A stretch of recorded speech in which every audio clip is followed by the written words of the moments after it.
maka yang merobohkan surau peninggalan dan warisan almarhum Tok Guru Niazi itu adalah MCA.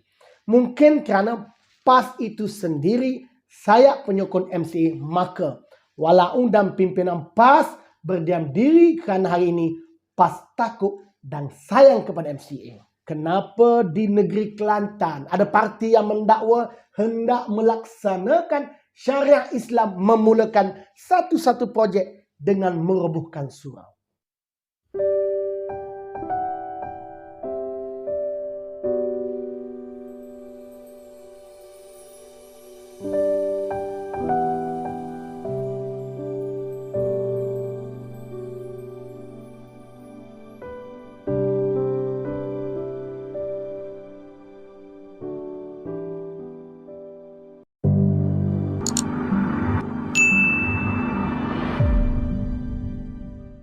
Assalamualaikum warahmatullahi wabarakatuh. Terima kasih kerana masih menonton di channel YouTube Amba Jamin Hassan, YouTuber Rakyat.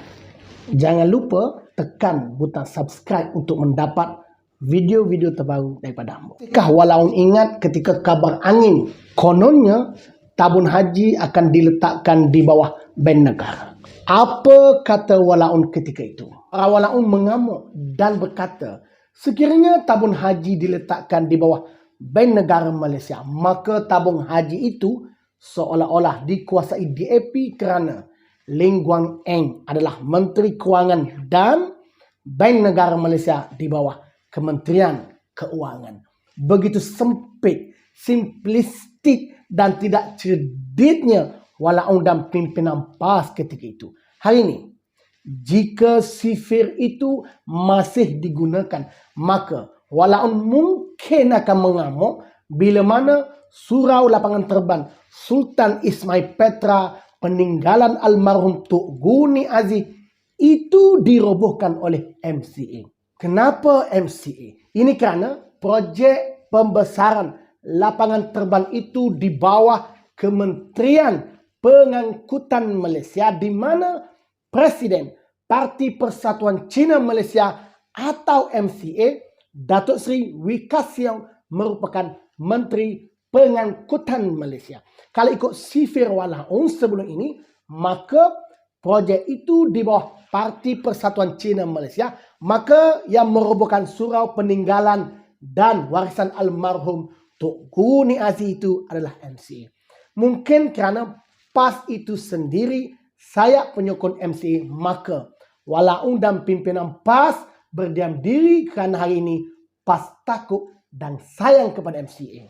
Itulah situasinya jika sifir para walaupun masih diguna pakai. Namun kita tidaklah sebodoh para walaupun. Kita tidak pernah mainkan isu kononnya MCA lah yang merobohkan surau tersebut. Kita tidak pernah mainkan sentimen tersebut. Samalah juga kisahnya ketika replika buku di bangunan Dewan Bahasa dan Pustaka hendak dirobohkan atas nasihat Jabatan Kerja Raya berkenaan faktor keselamatan. Walaupun dan pimpinan PAS terus menjadi bodoh, tidak bertebing ketika itu. Mereka menyatakan simbol buku itu merupakan rehal dan rehal itu simbol umat Islam. Ada juga walaupun yang kata rehal itu lambang menuntut ilmu bagi orang Melayu dan kononnya ada orang kepanasan melihat rehal. Itu komen pimpinan PAS yang ada PhD tetapi bodohnya itu memang terlalu pekat. Ya, kita tahu bodoh itu percuma, tetapi janganlah sampai menyusahkan orang lain atas kebodohan itu. Jelas replika buku di bangunan Dewan Bahasa dan Pustaka ketika itu telah pun rosak. Strukturnya telah berkarat dan ada komponen-komponennya yang telah tercabut serta patah. Sebelum replika buku itu patah dan jatuh atas kepala para walaupun, maka pihak Jabatan Kerja Raya telah menasihatkan Dewan Bahasa dan Pustaka supaya merobohkan replika buku tersebut. Namun sejarah telah tercatat betapa bodohnya para walaupun. Buku dengan rehal pun mereka tidak boleh nak kena. Dan mereka akan guna apa saja isu demi kepentingan politik mereka. Namun, bila surau lapangan terbang Sultan Ismail Petra dirobohkan, tiba-tiba para walaun terus menjadi cerdik. Konon surau ini perlu dirobohkan kerana memberi laluan kepada projek pembesaran lapangan terbang Sultan Ismail Petra. Kita bukan hanya bercakap soal merobohkan surau, kerana dalam Islam memang membenarkan surau untuk dirobohkan jika ianya melibatkan kepentingan yang lebih besar dan melibatkan kepentingan orang ramai. Namun soalnya, adakah ini cara terbaik untuk merobohkan surau yang telah berusia 30 tahun dan ianya merupakan peninggalan warisan almarhum Tok Guru Nik Abdul Aziz ketika mula-mula menjadi Menteri Besar Kelantan? Kenapa perkara utama yang dilakukan untuk pembesaran airport ini ialah dengan merobohkan surau? Kenapa tidak dimulakan dengan membina surau baru dan bila siap surau yang baru, maka barulah dirobohkan surau yang lama? Kenapa di negeri Kelantan ada parti yang mendakwa hendak melaksanakan syariat Islam memulakan satu-satu projek dengan merobohkan surau? Adakah semua kontraktor, pekerja buruh, projek membesarkan lapangan terbang ini non-Muslim? Bukankah lebih baik digunakan terlebih dahulu kepada pekerja pembinaan yang Muslim di surau tersebut?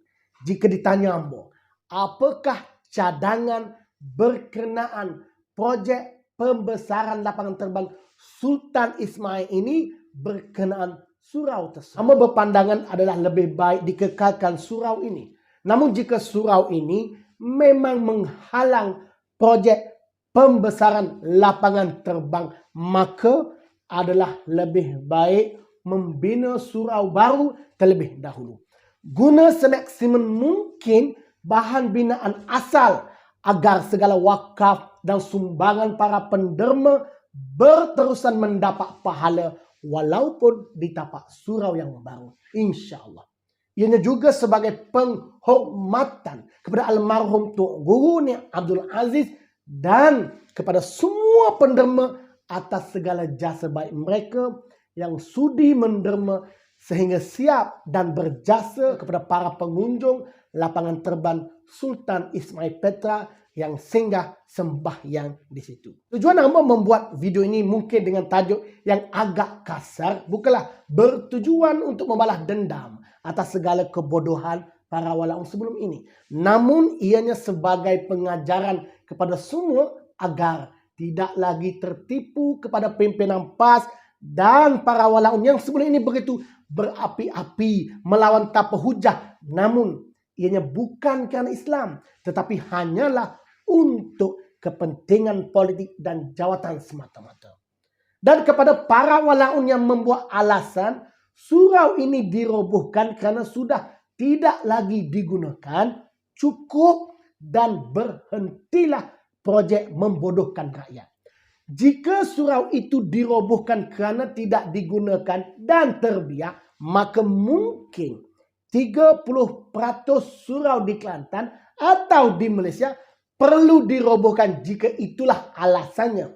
Ini kerana seluruh Malaysia, masjid atau surau sejak 2020 tidak lagi boleh digunakan seperti sebelum ini akibat pandemik COVID dan PKP. Untuk makluman juga, ambo bukanlah orang yang pertama melahirkan rasa tidak puas hati atau sedih dengan video jentolak merobohkan surau tersebut. Namun telah ramai rakyat Kelantan tanpa latar belakang politik mempersoalkan cara surau itu dirobohkan. Isu merobohkan surau tersebut bukanlah isu politik, tetapi ianya luahan rasa rakyat Kelantan melihat cara kamu merobohkan warisan peninggalan almarhum Tok Guru Nik Aziz seperti tidak ada nilai kasih sayang. Surau itu bukan dibina menggunakan duit kerajaan, tetapi surau itu dibina hasil sumbangan orang ramai yang berniat agar pahala bersedekah berterusan. Semoga Allah Subhanahu wa taala memuliakan kepada almarhum Tok Guru Ni Abdul Aziz Nikmat yang berjaya menyiapkan surau itu dengan kukuh, dan semoga Allah Subhanahu wa taala memberkati kepada semua yang telah menyumbang. Sebarkan video ini. Assalamualaikum warahmatullahi wabarakatuh.